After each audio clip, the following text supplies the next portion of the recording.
Hello tout le monde, c'est Amé de Otaku Manga Lounge, je suis là pour vous présenter toutes les sorties manga au Québec et aujourd'hui on va parler ensemble de The World's Best Boyfriend.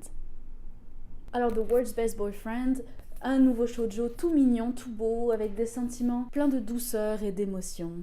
On y suit la jeune Yusa, qui est à la recherche de son premier chum, puis elle ce qu'elle aime c'est les bad boys, les tombeurs au physique impressionnant, cruisers, un peu rudes, pas qui prendront soin d'elle, non, ceux qui vont lui en faire voir de toutes les couleurs. Elle est complètement accrochée à ce type de gars.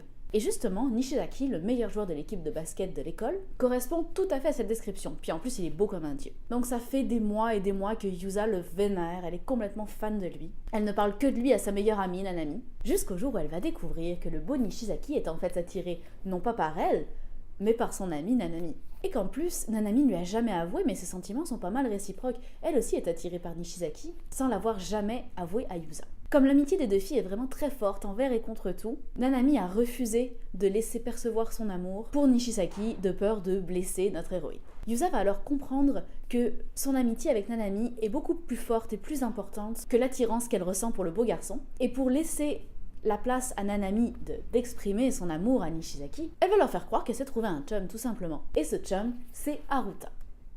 Haruta qui est tout le contraire de Nishizaki, mais surtout à l'opposé de l'image de bad boy que Yusa vénère tant. Bon, là où elle a de la chance, c'est que clairement il est très beau aussi, mais sa personnalité est totalement différente. Il est un peu timide, il est très effacé, il est toujours extrêmement gentil et prévenant avec toutes les personnes qui l'entourent. Et il va même facilement rentrer dans le jeu de Yusa. Il est intelligent aussi. Il va tout de suite comprendre que la prétendue attirance de Yusa envers lui est complètement feinte et qu'il est juste un prétexte qu'utilise Yusa. Mais il va décider de se montrer très compréhensif, de rentrer dans son jeu et de jouer le rôle du petit ami de Yusa jusqu'au bout. Il est tellement gentil puis à l'écoute qu'il va même aller jusqu'à lire au complet le manga préféré de Yusa pour reproduire des scènes dans la vraie vie de manière à lui plaire puis à faire plus vrai. Et le manga préféré de Yusa, c'est quand même The Bad Boy Belongs to You. Alors je suis pas sûre qu'il ait pris beaucoup de plaisir à lire ça, mais en tout cas il l'a fait pour elle, puis ça prouve quand même que c'est quelqu'un de vraiment gentil. Et c'est comme ça que va débuter leur histoire.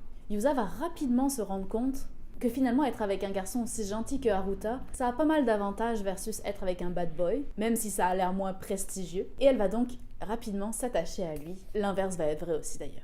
Donc comme je le disais, une mignonne petite histoire d'amour, tout en douceur, tout en émotion, quelques passages humoristiques, c'est bien dessiné, c'est plein de beaux gars. Bref, un shoujo 100% classique, axé sur l'histoire d'amour, sur les sentiments, comme on les aime. C'est là-dessus que je vais vous quitter, on va donc parler aujourd'hui de The World's Best Boyfriend.